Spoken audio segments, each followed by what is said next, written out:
Before you head out to go sandboarding and face the wind and the 115-degree heat, it's smart to don the traditional headdress of the local Berber tribe. The scarf protects your face from the heat and the wind.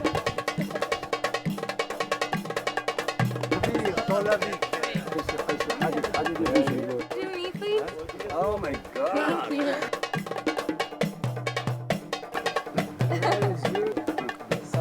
How hot is it now?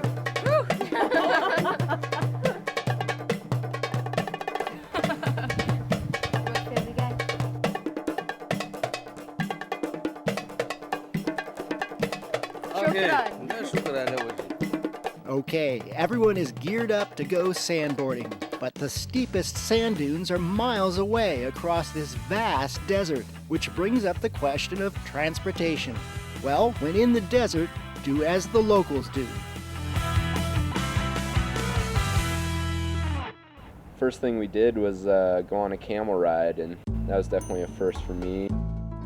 A few Berber pulled up with 8 camels. Some camels pulled up.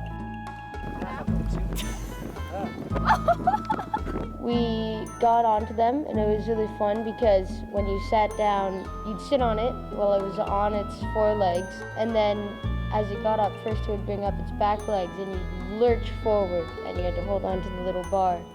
And then its front legs would come up, and you'd swing backwards really quick. It was quite fun getting on. Just even getting on and having the camel start moving is pretty intense, and it feels like you're gonna get bucked off the front because they go back legs first and you like nosedive off the front.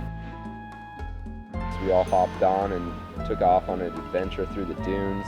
We went on the camels for a while, and we were walking around, or dromedars as they're actually called, because the dromedars have 1 hump, not 2 humps like the normal camel that are in the southern parts of the Sahara Desert.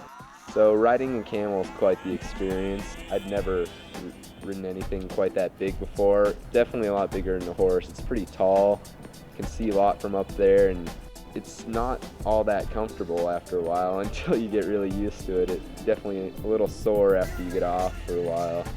We rode for like an hour or so, got to this fairly big dune, and during our camel ride, my uncle started talking to one of the guides about doing some sand snowboarding.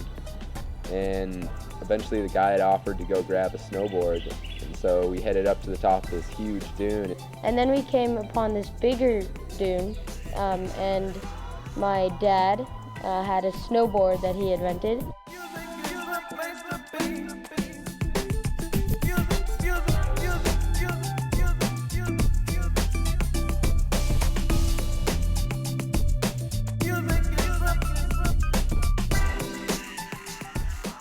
And he hopped onto the snowboard that he had rented, and he went down the face of one, and it was sort of funny to watch him.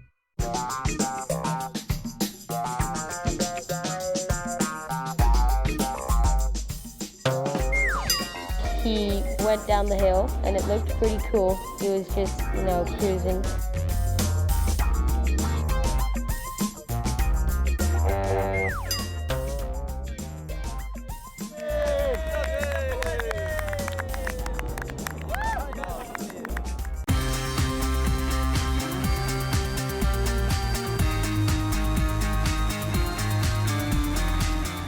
So then Kimberly, my sister, went.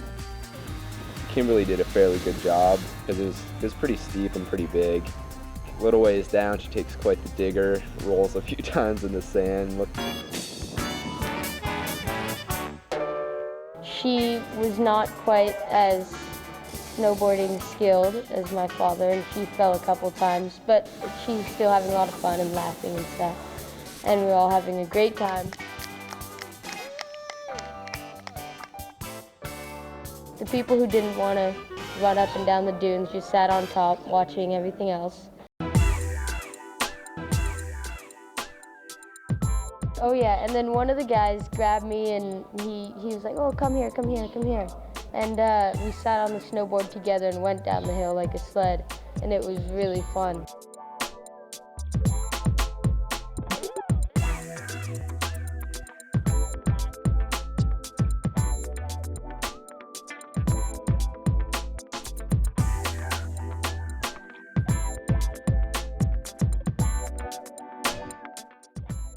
saw some cool sand snowboarding. It looked like a lot of fun.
There you have it, sandboarding in the Sahara, what many call an adventure of a lifetime.